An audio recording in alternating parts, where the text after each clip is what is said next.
chào mọi người, chào mừng mọi người quay trở lại video của mình. Và hôm nay ở sân bay Tân Sơn Nhất có rất là nhiều điều thú vị. Và đặc biệt hôm nay ở sân bay cũng có đổi đầu và rất là nhiều máy bay đẹp nữa đến và đi.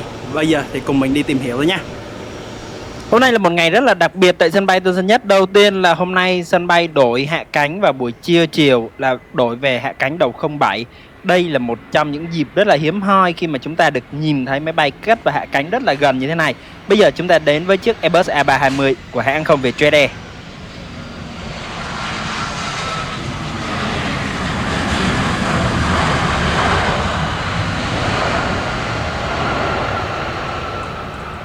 Và vào mùa gió mà gió ngược như thế này thì đây là trong những niềm vui của mọi người khi mà các máy bay cất và hạ cánh đều rất là gần như thế này.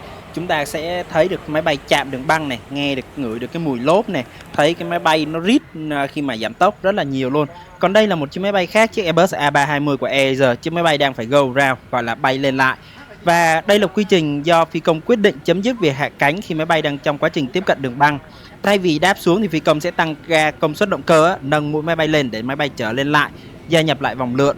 Vì có thể là do thời tiết xấu này, gió lớn hoặc là độ cao còn quá cao thì máy bay không thể nào hạ cánh an toàn được, thì phi công sẽ quyết định bay trở lại, và không là có yếu tố gì đấy thì kiểm soát viên không lưu họ sẽ cho máy bay bay lên lại. Và đây là một trong những điều khá là hiếm hoi, chúng ta sẽ thấy được một chiếc máy bay đang phải go round lại và máy bay đang bay ngay trên đầu mình luôn, rất là đẹp. Và bây giờ chiếc máy bay đang phải lượn về phía bên trái để vô lại một vòng lượn thứ hai để có thể vào tiếp cận đường băng 07. Còn bây giờ thì tạm biệt chiếc máy bay đó, chúng ta sẽ tới với một chiếc máy bay khác, chiếc Boeing 787 của Vietnam Airlines. Và những cái khi mà hạ cánh ở đầu 07 như thế này, chúng ta sẽ thấy máy bay rất đẹp luôn. Và những cái âm thanh rất là rộn rã của sân bay, cũng như là tiếng động cơ, tiếng mà lốp va chạm đường băng nghe rất là thích thú. Còn bây giờ thì mời mọi người chiêm ngưỡng pha hạ cánh của chiếc máy bay này.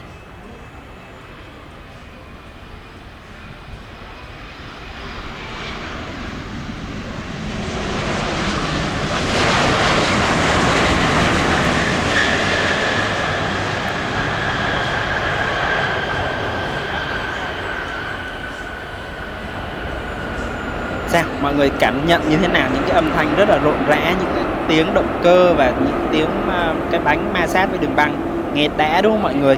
Còn bây giờ thì ngay đường băng đối diện thôi, chúng ta đang có một chiếc Airbus A350-900 của Vietnam Airlines được lệnh cất cánh rời khỏi sân bay Tân Sơn Nhất hướng về sân bay Nội Bài, thủ đô Hà Nội. Và mời mọi người chiêm ngưỡng pha cất cánh của chiếc Airbus A350-900 này nha.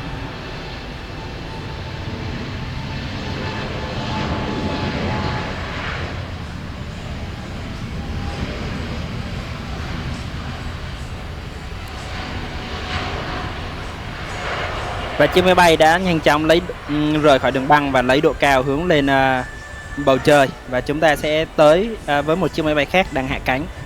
Và chúng ta thấy được rằng là sân bay đổi đầu như thế này là cũng một điều rất là hiếm. Tại vì trong năm chỉ có khoảng vài ngày thì sân bay mới đổi về đầu 07 như thế này thôi. Và thời tiết ngày càng cực đoan hơn thì cái điều kiện mà chúng ta ngắm máy bay nhiều như thế này thì cũng là càng ngày càng ít đi. Mà đa số thì sẽ hạ cánh ở đầu 25. Và sắp tới đây cuối năm nay thì sân bay Long Thành hoàn thành nữa thì các chuyến bay càng ít nữa. Và đây là một trong những điều kiện rất là thú vị. Và mời mọi người chiêm ngưỡng pha hạ cánh một chiếc Airbus A320 khác nữa nha.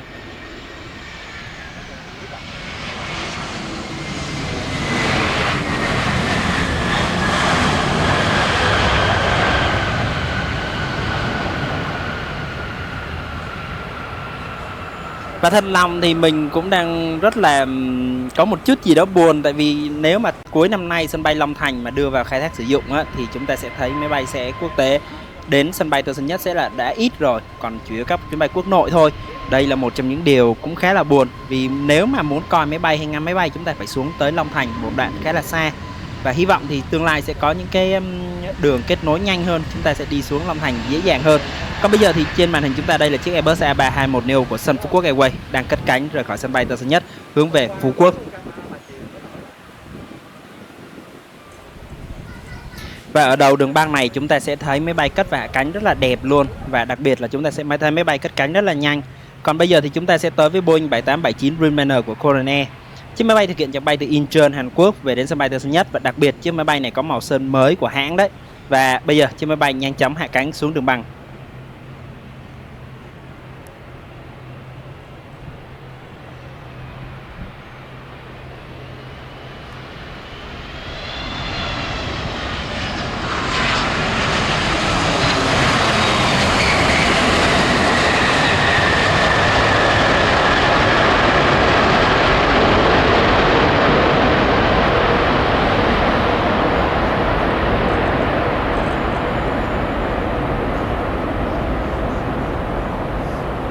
Và mọi người cũng phải thông cảm nhé, nhiệt độ hôm nay ở sân bay Tân Sơn Nhất rất là nắng nóng, nhiệt độ được đo là khoảng 36-37 độ.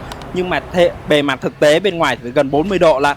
Và khi mà máy bay nó bay như thế này mình quay mình cũng muốn là nhìn trực tiếp bằng mắt, nên thế nhiều khi có những cái hình ảnh rất bị rung á, mọi người thông cảm nha. Còn bây giờ thì chúng ta sẽ tới với một chiếc Airbus A320 của hãng hàng không Viettravel Airlines. Chiếc máy bay đang hạ cánh xuống đường băng 07 và mọi người sẽ thấy cái màu vàng này trong ánh nắng đẹp như thế này nó sẽ rất là nổi bật luôn á. Và bây giờ máy bay hạ cánh.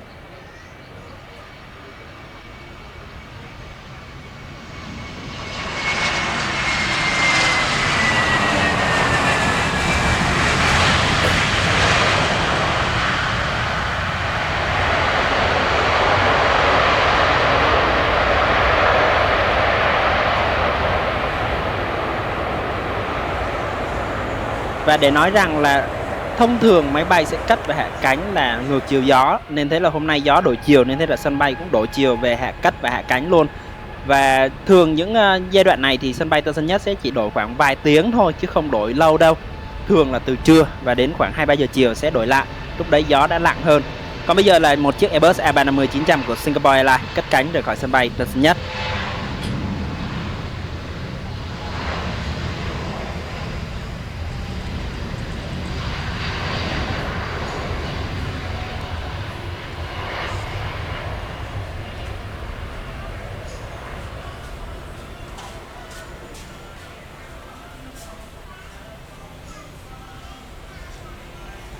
Và gió ở sân bay Tân Sơn Nhất cũng là một trong những thử thách rất là khó cho các phi công. Đặc biệt ở sân bay Tân Sơn Nhất là ở trong thành phố nên thế nó càng khó khăn hơn, và một lúc nữa mình sẽ nói. Còn bây giờ đây là chiếc Airbus A320 Go Round vừa nãy đây, và bây giờ nó đã về thực hiện phá hạ cánh lần thứ hai đây. Mời mọi người chiêm ngưỡng phá hạ cánh của chiếc máy bay này.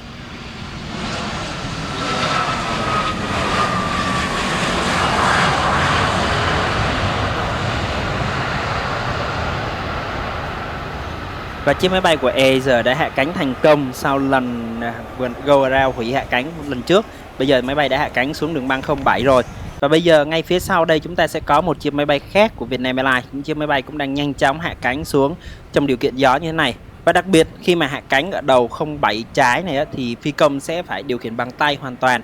Tại vì ở đường băng này thì không có iOS hạ cánh tự động đâu, mà tất cả phải điều khiển bằng tay.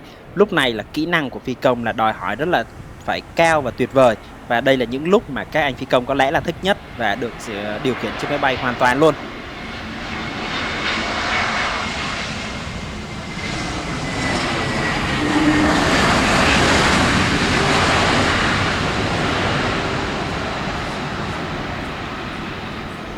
Và chiếc máy bay của chúng ta đã hạ cánh xuống đường băng 07 trái rồi, và bây giờ thì máy bay sẽ nhanh chóng thoát ly. Và khi mà ở những cái đầu 07 như thế này thì chúng ta sẽ thấy máy bay cất và hạ cánh rất là đẹp luôn. Và ở những cái đầu đường băng 07 tại sân bay Tân Sơn Nhất, ngoài là hạ cánh cái đầu 07 trái này là hạ cánh bằng tay, thì cái nhà cửa ở đấy thì sẽ mà khi mà hơi nóng nó bốc lên cũng tạo một cái điều kiện là máy bay cũng sẽ phải bị chồng chành và sẽ khó hạ cánh hơn rất là nhiều. Còn bây giờ là một chiếc máy bay khác, Airbus A321 Neo khác của Vietnam Airlines cũng đang bước vào hạ cánh rồi đây.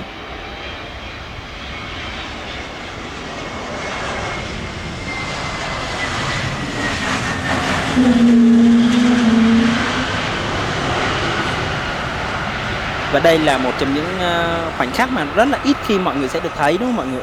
Tại vì không phải lúc nào cũng có điều kiện để quay một cái máy bay mà chạm xuống đường băng, mà quay cận cái càng đáp mà nó chạm đường băng như thế. Đây là một trong những điều mà rất là hiếm hoi, cũng như là điều rất là thú vị. Còn bây giờ là Boeing 7879 Dreamliner của Qatar Airways, chiếc máy bay thực hiện chặng bay từ Doha, Qatar về đến sân bay Tân Sơn Nhất. Và chúng ta sẽ soi càng đáp lúc mà máy bay chạm đường băng nhé.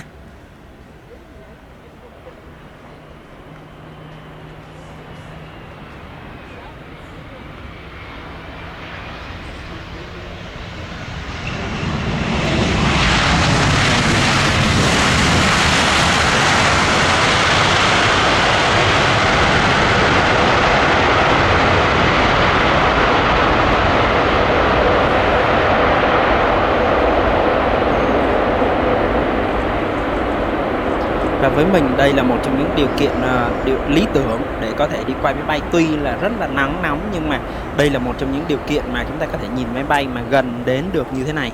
ở những đầu đường băng 25 mọi người sẽ thấy rằng là chúng ta còn nhìn ở rất là xa luôn đúng không?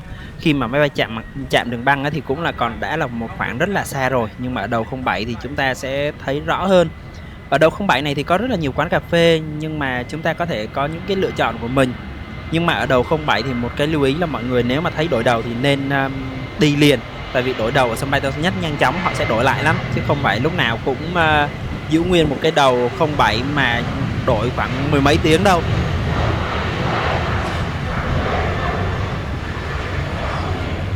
Và chúng ta đang được chứng kiến chiếc Boeing 737 của Siemens Air cất cánh rời khỏi sân bay Tân Sơn Nhất, và một lúc nữa thôi chúng ta cũng sẽ có một chiếc máy bay Boeing 737 của Siemens Air với màu sơn rất là đặc biệt của hãng hàng không này. Và tạm biệt chiếc máy bay này, chúng ta sẽ quay trở lại với đường băng hạ cánh đi, nơi chúng ta cũng đang có một chiếc ATR-72 về hạ cánh. Chiếc ATR-72-500 của Vasco thực hiện chặng bay từ sân bay Côn Đảo về đến sân bay Tân Sơn Nhất cũng đang bước ra vào hạ cánh.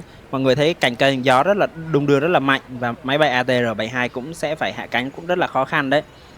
Và bây giờ thì chúng ta sẽ được thấy chiếc ATR-72 này sẽ hơi chúi cái đầu xuống một tí để có thể hạ cánh, và sau khi gần tới đường băng thì nó sẽ ngóc cái đầu lên. Và mời mọi người chiêm ngưỡng hạ cánh của chiếc ATR-72 này nha.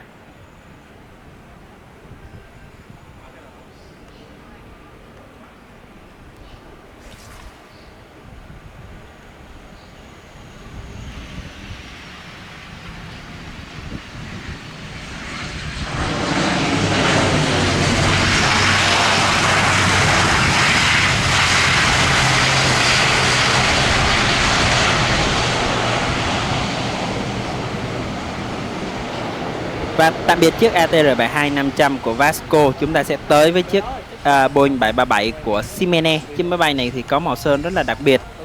Và chiếc máy bay này thì có cái màu sơn toàn thân luôn, chứ không phải là một vài cái sticker đâu. Và mời mọi người chiêm ngưỡng pha hạ cánh của chiếc máy bay này đã nhé.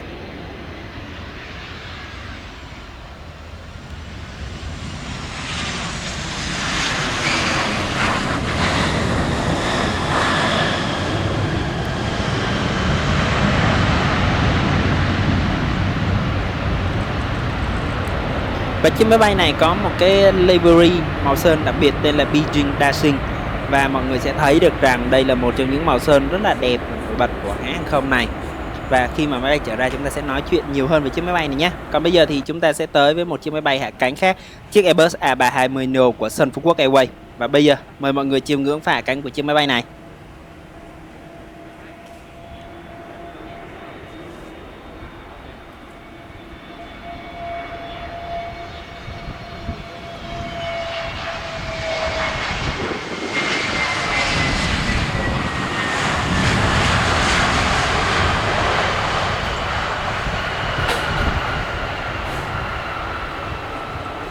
Hiện tại, Sun Phú Quốc Airways là một trong những hãng hàng không mới của Việt Nam, nhưng mà tham vọng thì rất là lớn.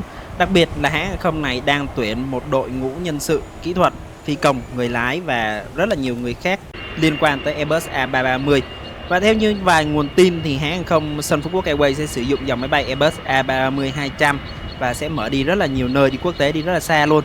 Còn bây giờ thì chúng ta đang được thấy một chiếc Airbus A321-200 của Sun Phú Quốc Airways cất cánh.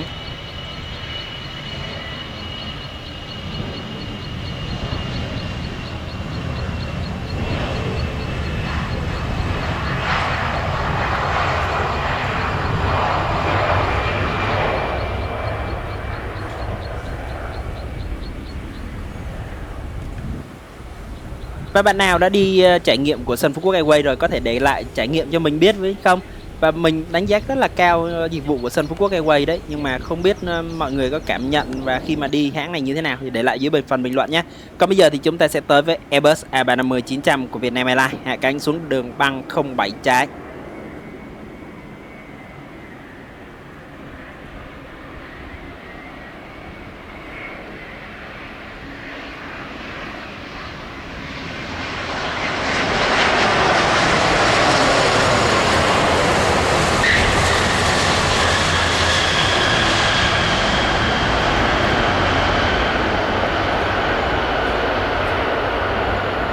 Và ở cái góc này chúng ta sẽ được nghe những cái tiếng ma sát giữa cái hệ thống càng đáp với đường băng, nghe đã đúng không mọi người, nghe cái két một phát. Và cái khi mà những cái người đứng như mình đây, mình sẽ ngửi được cái mùi lốp cháy rất là đặc trưng luôn, Còn bây giờ thì chúng ta sẽ tới với Boeing 737-300ER của EVE cất cánh rời khỏi sân bay Tân Sơn Nhất hướng về sân bay Đào Viên, Đài Loan.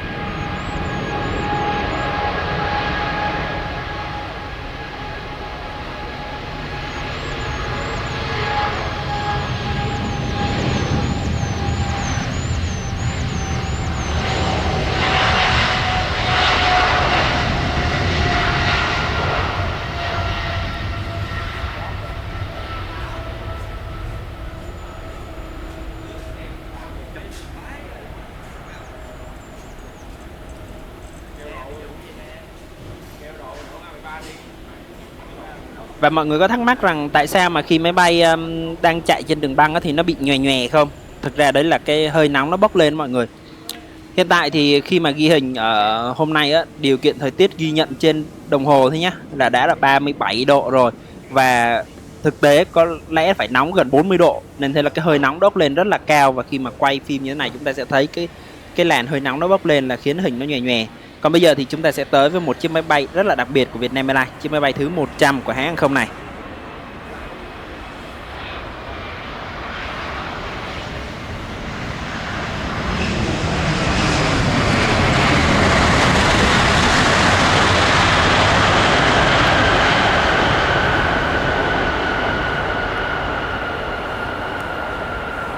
Và máy bay nhanh chóng hạ cánh xuống đường băng 07 trái, và chúng ta sẽ thấy rất là rõ cái càng đáp và cũng cái số 100 dán trên thân luôn, ở cự ly rất là gần. Còn bây giờ thì chúng ta sẽ tới với một chiếc máy bay khác của Vietnam Airlines, chiếc máy bay rất là đẹp, chiếc máy bay chim lạc. Đó, con chim lạc đằng sau rất đẹp luôn, và mình rất là mê chiếc máy bay này. Mình có hẳn một bộ sưu tập và một bộ hình mình chụp riêng về con chim lạc này rất đẹp luôn mọi người, để khi nào mình sẽ khoe với mọi người sau. Và mời mọi người chiêm ngưỡng pha cất cánh của con chim lạc này nhé. Nhưng cực kỳ đẹp luôn, mọi người cứ để ý phần đuôi đi, nó nhìn như một con chim đang bay lên vậy á.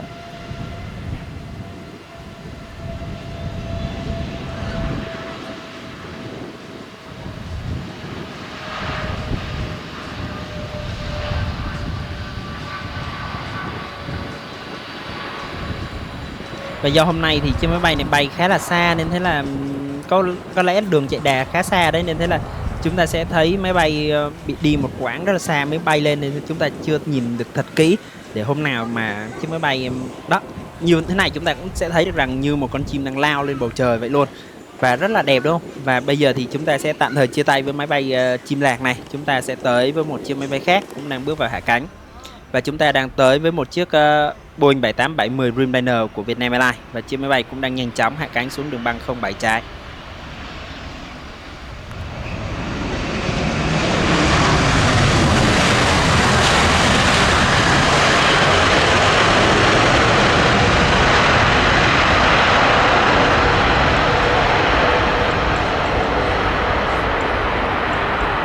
Và âm thanh rộn rã tại đường băng thì chúng ta nghe rất là đã đúng không? Còn bây giờ thì chúng ta sẽ tới với ATR-72-500 của Vasco. Chiếc máy bay thực hiện chặng bay từ sân bay Côn Đảo về đến sân bay Tân Sơn Nhất, và bây giờ thì chiếc máy bay cũng đang nhanh chóng hạ cánh xuống đường băng 07 trái. Và mọi người sẽ được thấy được cái vẻ đẹp của ATR-72. ATR-72 nhìn vậy cũng rất là đẹp, và mọi người thấy không, khi mà gió mạnh quá thì nó cũng thổi máy bay nhấc lên một đoạn luôn đó.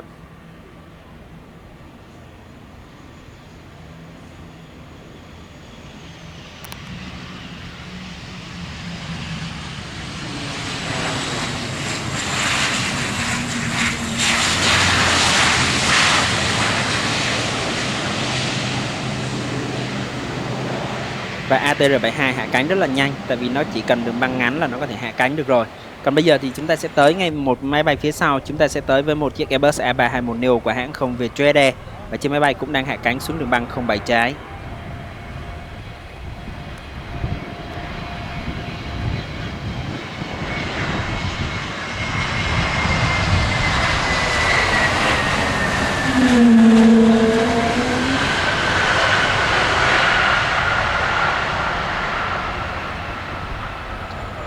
Và ngay sau khi chiếc máy bay này hạ cánh xuống đường băng 07 trái thì chúng ta cũng sẽ được biết rằng là trong một vài chiếc máy bay tới đây thì sân bay Tân Sơn Nhất sẽ đổi về đầu 025 lại, không sử dụng đầu 07 này nữa.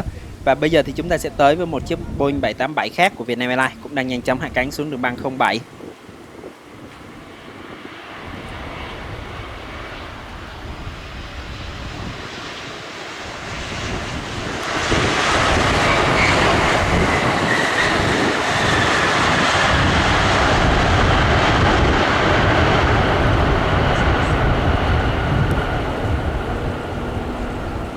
đây là một điều cũng khá là tiếc nuối, tại vì mình chưa xem đã được các máy bay cất và hạ cánh ở đường băng 07.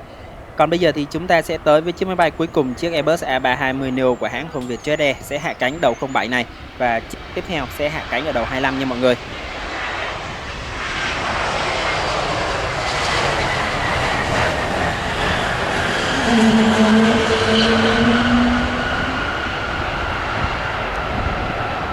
Và gió tại sân bay Tân Sơn Nhất đã giảm và đã đổi ngược về lại, thổi từ bên 07 về đến phía 25. Thì bây giờ thì các máy bay sẽ hạ cánh đầu 25 lại. Và bây giờ thì chiếc máy bay Airbus A350-900 của Philippines Airlines, chiếc máy bay đặc biệt có sticker Lovebird, cũng đang hạ cánh xuống đường băng 25 phải sân bay Tân Sơn Nhất. Và mời mọi người chiêm ngưỡng hạ cánh của chiếc máy bay đặc biệt này.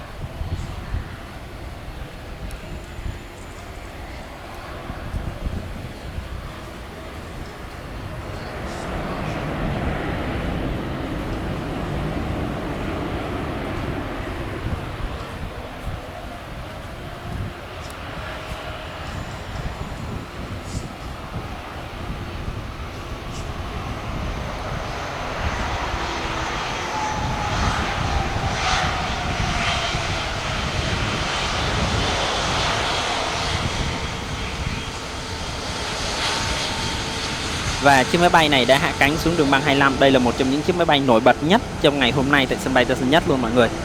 Và chiếc máy bay này thì có cái sticker The Lovebird đó, thể hiện với cái đôi môi đỏ rất là đẹp trên phần đầu của chiếc máy bay, thể hiện là tình yêu của Philippines với Airbus. Và họ đã sáng tạo ra cái sticker này rất đẹp, rất độc và rất là đặc biệt luôn. Đặc biệt hơn nữa là cái sticker này thì có ở hai bên luôn chứ không phải một bên đâu, nên thế là nhìn nó rất là sexy, rất là quyến rũ. Và chiếc máy bay này cũng lâu lâu cũng sẽ ghé sân bay Tân Sơn Nhất, nhưng mà phải một năm chắc được lần 2 lần này. Nhưng mà khi mà ghé thì cũng là tạo một sự rất là hân hoan của mọi người. Đặc biệt trong cái dịp mà ở sân bay Tân Sơn Nhất cũng không có nhiều chiếc máy bay mới đẹp độc lạ mà tới sân bay Tân Sơn Nhất á, thì đây cũng là một trong những cái niềm an ủi trong anh em đi đam mê hàng không, đi chụp máy bay cũng như là đi ngắm máy bay. Và đội đầu 25 hay 07 tại sân bay Tân Sơn Nhất là phụ thuộc vào gió như mọi người, nên thế là không phải lúc nào là muốn 07 cũng được. Nhiều khi chúng ta sẽ thấy được rằng là một ngày đẹp trời nào đấy tự dưng hạ cánh đầu 07 như hôm nay á, thì gió rất là mạnh luôn, và đổi gió thổi tạt ngang như vậy á, thì khiến sân bay phải điều chỉnh để đảm bảo an toàn. Còn bây giờ thì tạm biệt chiếc Lovebird này, chúng ta sẽ tới với chiếc Ximenez và chiếc máy bay Boeing 737 mà có màu sơn đặc biệt của Ximenez. Bây giờ chiếc máy bay đã tiến ra đường băng và được lệnh cất cánh rời khỏi sân bay Tân Sơn Nhất. Và mời mọi người chiêm ngưỡng pha cất cánh của chiếc máy bay đặc biệt này.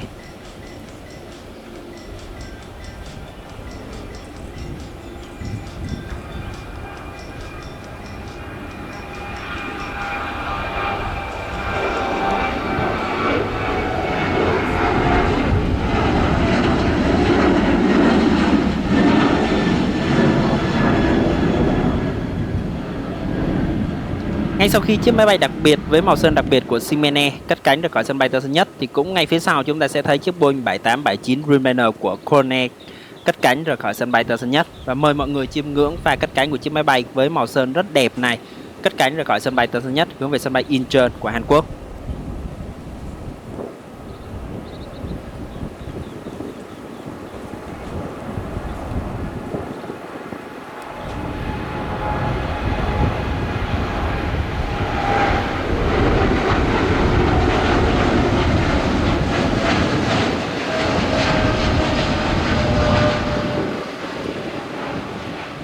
Và video hôm nay đến đây là kết thúc rồi. Cũng cảm ơn mọi người đã quan tâm theo dõi, động viên. Mọi góp ý mọi người nhớ để lại dưới phần bình luận cho mình biết với nhé. Còn bây giờ xin chào và hẹn gặp lại.